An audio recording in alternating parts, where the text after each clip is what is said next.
दोस्तों, हमें जीवन में सभी का ध्यान रखना चाहिए। हमें ऐसा कोई भी काम नहीं करना चाहिए जिससे हमारे साथ साथ दूसरों को भी दुख पहुंचे। आइए सुनते हैं आज एक अद्भुत कहानी, भाग्य का लिखा। आशा है आपको यह कहानी पसंद आएगी। एक समय की बात है, एक राजकुमारी एक दिन अपनी सहेलियों के साथ शिकार पर चली गई। राजा को इस बात का बिल्कुल भी पता नहीं था। जब राजा ने देखा कि राजकुमारी नहीं है तो राजा ने पूछा कि राजकुमारी कहाँ चली गई। सेनापति आया और कहने लगा कि राजकुमारी आज अपनी सहेलियों के साथ शिकार पर गई है, जबकि उन्हें ऐसा नहीं करना चाहिए था। राजा को जब यह बात पता चली तो उन्होंने सिपाहियों को भेजा राजकुमारी को वापस लाने के लिए। राजकुमारी अपने शिकार में इतनी मगन हो चुकी थी कि उन्हें यह भी नजर नहीं आ रहा था कि वहां पर एक साधु महाराज जी तपस्या कर रहे थे। साधु महाराज जी को शिकार समझकर राजकुमारी ने तीर चला दिया और साधु महाराज जी को तीर लग गया। अब राजकुमारी साधु महाराज जी के पास गई और उन्होंने देखा कि साधु जी को तीर लग गया है, उनसे माफी मांगनी चाहिए। तब राजकुमारी ने साधु महाराज जी से गिड़गिड़ाकर माफी मांगी कि हे साधु महाराज, कृपया मुझे माफ कर दीजिए, यह तीर मुझसे अनजाने में चल गया है। परंतु साधु महाराज जी ने कहा कि अब तुम्हें इस बात की सजा जरूर मिलेगी। मैं यहाँ पर तपस्या कर रहा था, तुमने मेरी तरफ ध्यान नहीं दिया और मुझे तीर लग गया। राजकुमारी ने बहुत बार विनती की, लेकिन साधु महाराज जी ने उसे क्षमा नहीं किया। साधु महाराज जी ने अपने मंत्रों का उच्चारण कर राजकुमारी के ऊपर जल जैसे ही फेंका, राजकुमारी गिलहरी के रूप में आ गई। राजकुमारी गिलहरी बन चुकी थी और साधु महाराज जी मरने को तैयार ही थे। तभी वहां पर सेनापति आ गए।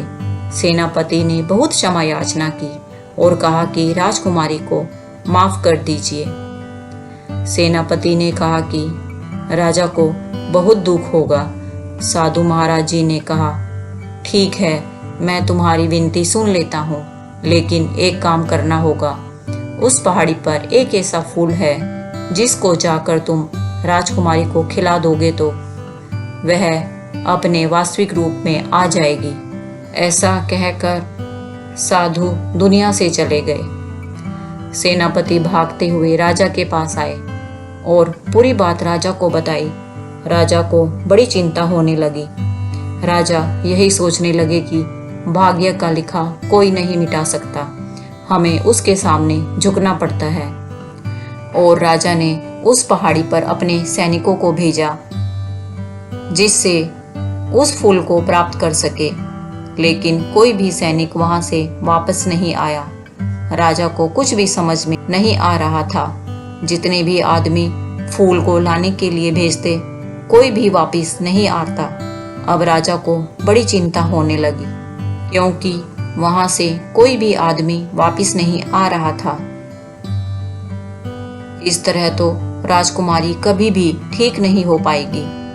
तभी गांव से एक आदमी राजा के पास आया और कहने लगा कि अगर मैं आपकी राजकुमारी को ठीक कर दूं तो आप मुझे अपने राज्य में कोई नौकरी दे दोगे।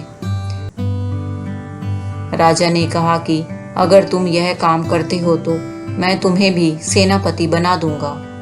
वह आदमी बहुत गरीब था और काफी समस्याओं से गुजर रहा था।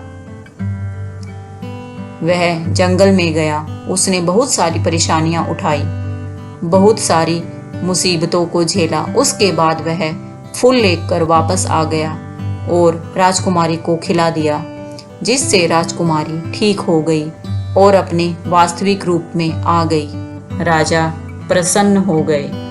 राजा ने उस गरीब आदमी को अपने यहाँ नौकरी दे दी।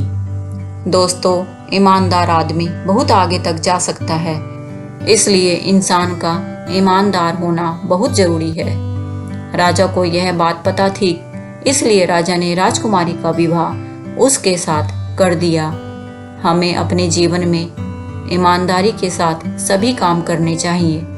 हमारी ईमानदारी एक दिन हमें कामयाबी तक पहुंचा देती है। दोस्तों, उम्मीद है आपको आज की कहानी पसंद आई होगी। यदि अच्छी लगी है तो इसे लाइक करें, शेयर करें और यदि आप मेरे चैनल में नए हैं तो चैनल को सब्सक्राइब करना ना भूलें। जल्दी ही मिलते हैं एक और कहानी के साथ। तब तक के लिए हंसते रहें, हंसाते रहें। धन्यवाद।